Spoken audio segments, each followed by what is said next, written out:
All right, everybody, hold on to your hats and glasses because this is going to be a doozy. We're going to talk today, second lecture on light, and this has to do with reflections, the way light bounces off of things.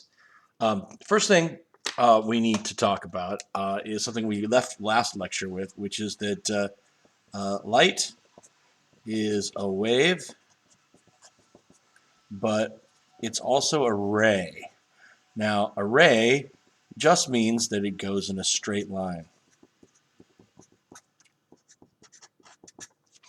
In fact, the term radiation refers to anything that is emitted and travels in a straight line. So light is a form of radiation, electromagnetic radiation.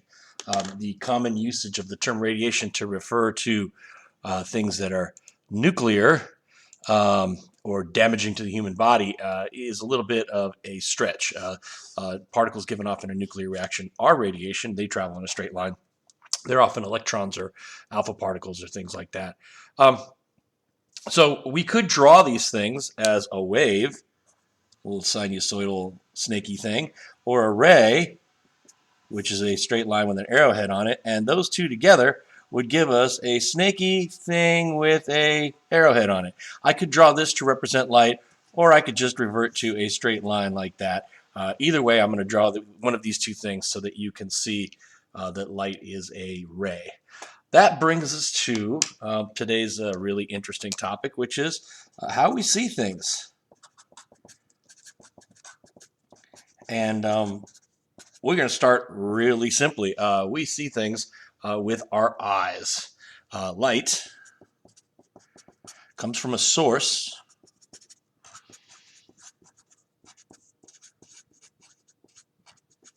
and then it bounces off an object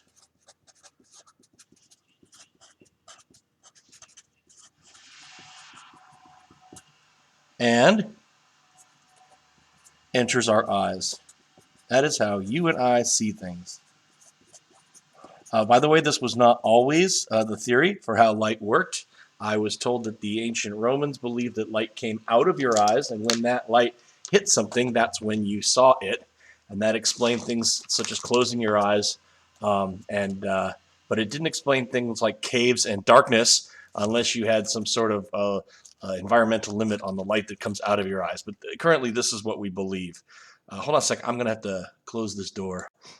There we go. We had somebody outside trimming a hedge. Light comes from a source. Something that is a source of light is luminous. That means it gives off light, and it bounces off an object, and so the object is illuminated. So those are the two terms we use. So the moon doesn't give off its own light. The moon is not a luminous object, although poets talk about it that way. The light that we see from the moon actually came from the sun. The moon has a pretty high reflectivity. It has a light color, light gray, I guess you could say. And so particularly when it's a full moon, when the sun is opposite the opposite side of the Earth from the moon, we get a big half a moon that we can see, which we call a full moon, because you'll never ever see the side that's not facing the Earth, I guess. And it can get pretty bright, as a matter of fact. And even the part that's not illuminated, when you're looking at like a half moon or a crescent moon, you can still kind of see it because light reflects off the Earth and then hits the moon and reflects off the moon and gets back to our eyes. So look up in the sky on a clear night and look at the moon, and you'll see kind of the relationship between luminous and illuminated. Now, reflections come in two types, and they both work the same way. Reflections are either regular reflections, which is also called specular reflections, or diffuse reflections. And either way, the physics of it is the same. Now, let's talk about this. Let's talk about a road, for example. Most blacktop or asphalt roads that we have in our cities are very actually rough. That's one of the reasons why asphalt is a great road surface. It is so rough that your tires can get grip on it and you can turn and stop and things like that. When the road is very smooth, you can apply the brakes and you might skid. So when light, and I'll make it be red light, when light comes in, and let's make parallel rays of light coming from, say, the sun or your headlights, wherever it hits, it bounces off and it goes in some other direction. This one might bounce off this way. This one might bounce forward like that. So the light is spread out. This is a diffuse reflection. Light is spread in all directions, and that's good because some of that light might actually bounce backwards towards your car headlights, and so you can see the road. But if the road was perfectly smooth, like covered in a small sheet of water, or maybe this was a car that somebody had polished and waxed and made perfectly smooth, then all of the light coming in from your headlights or the sun would bounce off and go in the same direction. Now, this is not so good if you are back here in your car and your headlights are hitting the road and your light from your headlights goes forward. In fact, it might even go into the eyes of somebody who is coming towards you, but not much of it goes back towards you, so you can't really see the road. And I challenge you to do this when it's raining sometime. Look at the fact that your headlights don't seem to hit the ground when there's a sheen of water on the ground. The nice thing about these rays, however, is that they bounce off altogether in the same order they had coming in. So if these rays were an image of an object, like somebody's face, then it would bounce off and it would still look like a face. That's why in a highly polished car, you can see your face. You can see reflections. Check that out next time you look at an ad for someone who's selling a used car. You could often see a reflection of the person taking the picture. This is a specular reflection. And the math and the physics of it, I said, are exactly the same because microscopically speaking, when a piece of light comes in and hits a surface, and we'll stick with the red light here, then it bounces off with an angle that is exactly equal to the angle it came in at. So whatever this angle is here, then the angle that it leaves at is going to be exactly the same. Now, a couple of things here. First of all, this angle is called theta I, the angle of incidence. And this is called theta R, the angle of reflection. And you'll notice that these angles are measured away from a dotted line that is perpendicular to the surface, which is called the normal. And those of you who are clever in geometry will realize that you don't actually need to do this. That this angle over here, let's call it phi, and this angle over here, let's call it phi as well. These would also be the same. But, and this is a big but, if the surface is flat, these angles over here are very easy to measure. But if the surface is curved or jagged, these angles become more difficult to measure. But you can always measure an angle away from a line that's imaginary and perpendicular at the exact point that things hit. That brings us to the big kahuna idea today. The big kahuna idea today is the law. Oh, that's a W. Nice. Law of reflection. The law of reflection says that the angle of incidence is equal to the angle of reflection. Writing that in English, the angle of incidence is equal to the angle of reflection. Oh God, I've just pulled it. I just did a ASB trick. You know, when they're making those ASB posters, Happy Birthday Susie or whatever, and they run out of room, so they cram the last word on the end of the poster. I just did that. Okay, the law of reflection. This is today's big idea. This is the big formula from this thing.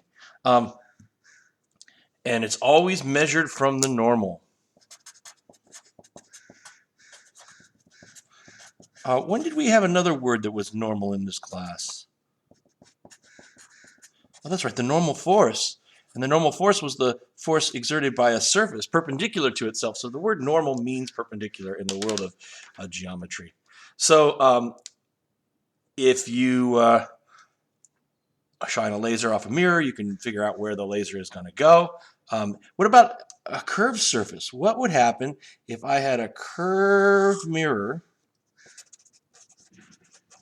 and I brought a whole bunch of red light into the mirror. 2, 3, 4. And each of these is going to hit in a different spot. And each of these different spots is going to have a different normal. This normal might be, say, right back at that. This normal perpendicular goes this way. This one's up a little bit. This one's up a bit more. So where would these rays of red light, and I'm going to continue them on in blue. It's not that the light changes color. I just want to make this obvious. This one would come in with a shallow angle away from the normal and would go that way. This one comes in right along the normal and would go that way. This one comes, well, just slightly off the normal and would go this way, and this one comes in with an angle to the normal and would go this way. And you can see that all these rays are going to cross each other in this area right here. This area right here is called a focus. A focus is an area where rays of light are brought together. And you know all about that if you were a horrible person and got a magnifying glass and held it near the ground and persecuted, I should say, ants, or started a fire with some leaves, or like a young, stupid Mr. Harmon, focused the sun on top of my foot and burnt myself. Yes. I also learned this lesson when I got my first job in high school, sophomore year. Actually, second job. But sophomore year, I started washing dishes at the local ice cream parlor, Swenson's. And one of my jobs was to get the hot fudge, the stuck-on hot fudge, out of the bottom of the ice cream goblets, the hot fudge sundae goblets. And I would spray in parallel sprays of water, and they would hit the back curved surface, and they would come together in a focus, and that water would jet out and take the hot fudge with it. And if I wasn't careful, it would come right back into my face, and it was some hot water. So we use the normal because the surface might be curved, and you can figure out what's going to happen at each point. I know this is a slightly complicated drawing, but I'm putting this in your brain because we're going to use it later. So that brings us to the next kind of thing about how we see things. How do we see where things are?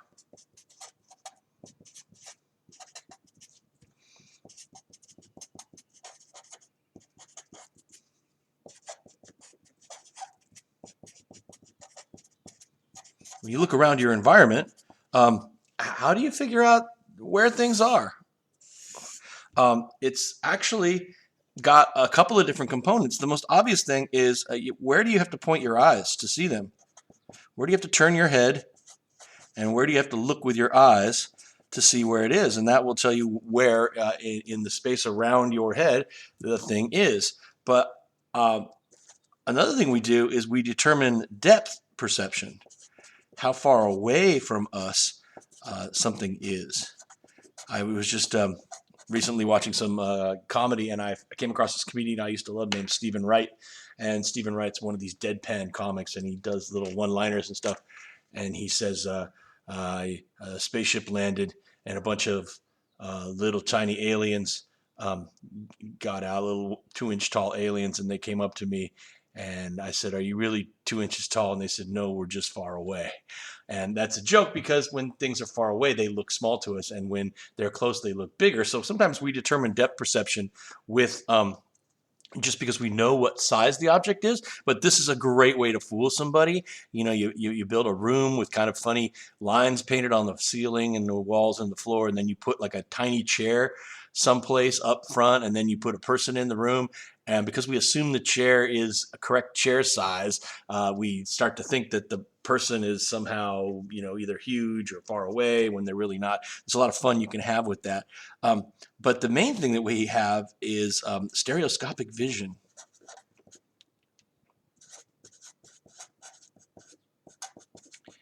Or parallax. And what this allows us to do is figure out how far something is away based on the divergence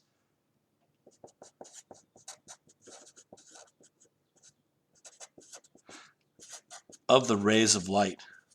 Let me show you what I mean. So let me draw a picture of a candle. I like drawing candles, like this little, I'm Ebenezer Scrooge and I'm going to bed now, candle in its holder. So you can carry it upstairs. There's the flame. And this candle is giving off light in all directions. Now you maybe are over here looking at the candle. That's your eye.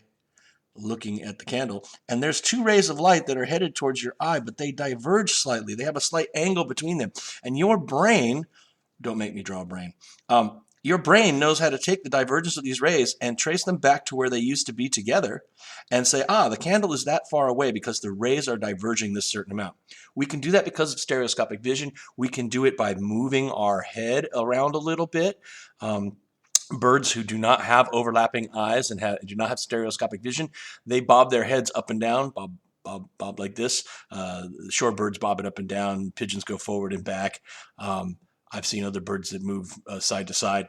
You can move side to side. Just wiggle back and forth in your chair, and you'll see that things that are close to you, like your computer monitor, seem to move around a lot in your field of view, and things across the room do not move as much. That is us determining the divergence of these rays. So how can this be used to do fun stuff? Well, let's talk about mirrors. A mirror is a specific device designed to reflect light. And this type of mirror I want to talk about is a plane mirror, a flat mirror. You might also say that it is a plane mirror, P-L-A-I-N, because it's the regular type of mirror that we use. And so we're going to put a plane mirror on the wall, mirror on the wall, which is, by the way, not what is said. It's magic mirror on the wall. We're going to put a plane mirror right here, and we're going to put a candle in front of the mirror. And then we're also going to put your eyeball looking into the mirror. You're not going to look directly at the candle. Of course, you could look at this candle and you could see the candle and say, hey, it's right there. But you're going to look into the mirror and you're going to say, where do I see this candle when looking in the mirror? In other words, light from the candle, instead of going directly to your eyes, is going to bounce off the mirror. Now, light coming off this candle is going in all directions. And we don't need to keep track of all directions. We only need to keep track of two. One is something that goes straight and hits the mirror straight on, and the other is something that goes down and hits the mirror about halfway between your eye and the candle. Now, by keeping track of these two rays and seeing what their divergence is, we'll be able to figure out what this mirror does. So at each of these points, I'm going to draw a dotted green line that represents the normal, perpendicular to the mirror's surface. Now, I'm showing the light bouncing off the front surface of the mirror. This is a little incorrect. Most mirrors are constructed by putting the reflective surface on the back of the glass panel, and that protects that reflective surface, but it introduces distortions. The best mirrors made are what's called first surface mirrors, where it bounces off the front surface. Also some of the worst ones. Now, in blue, the reflecting rays are going to come, and this one is going to come straight back along this direction and go straight through the candle that way. This one is going to bounce off with some sort of angle heading towards your eye and go this way. So there is a divergence between these two rays, and your brain is going to trace them back to where they seem to have come from. Now, your brain is not going to process that they were folded here at the mirror and they really came from this candle. Your brain is simply going to go, I think they came, this one came from way back here, somewhere along this line, and this one came from way back here, somewhere along this line. And you're going to say, aha, I see the candle as being behind the mirror. Behind the mirror, exactly as far behind the mirror as the real candle was in front of the mirror. The image of the candle, which is the object here, the image is as far behind the plane mirror as the object is in front, and that's exactly how mirrors work. Take a look at it. Go in the bathroom. Every time I brush my teeth, I stare at my stupid face, and I look like I'm exactly as far behind the mirror as I really am in front of the mirror. And in fact, sometimes if I need to lean in and check for that piece of parsley that's jammed up between two teeth, I got to lean in closer to the mirror, and my image leans closer to me. Now, there's some fun things about mirrors. I'm going to send you guys a link to Physics Girl, and she did a video about how mirrors seem to reverse things left and right, but not up and down, which is crazy. It's a lot of fun to talk about. It's a really fun video. But I've given you a lot of information here today, okay? First of all, we have the law of reflection, that the reflection is just equal angles measured from the normal. I threw in the idea that for a curved surface, that the rays of light can be brought together into a small area called the focus. We talked about regular and diffuse reflections, And I introduced the idea of image formation, the idea that when there's diverging rays of light, your brain processes them back to where they seem to have been coming from. In other words, these rays of light are diverging with exactly the angle that is true for one object right here, the same distance behind the mirror as the real object is in front. And I threw the word image out at you. So that's quite a bit. I did get it under 20 minutes. I'm very proud of myself. We'll have another one on mirrors forming images, and then we'll talk about refraction. So meanwhile, I'll see you guys in class early next week.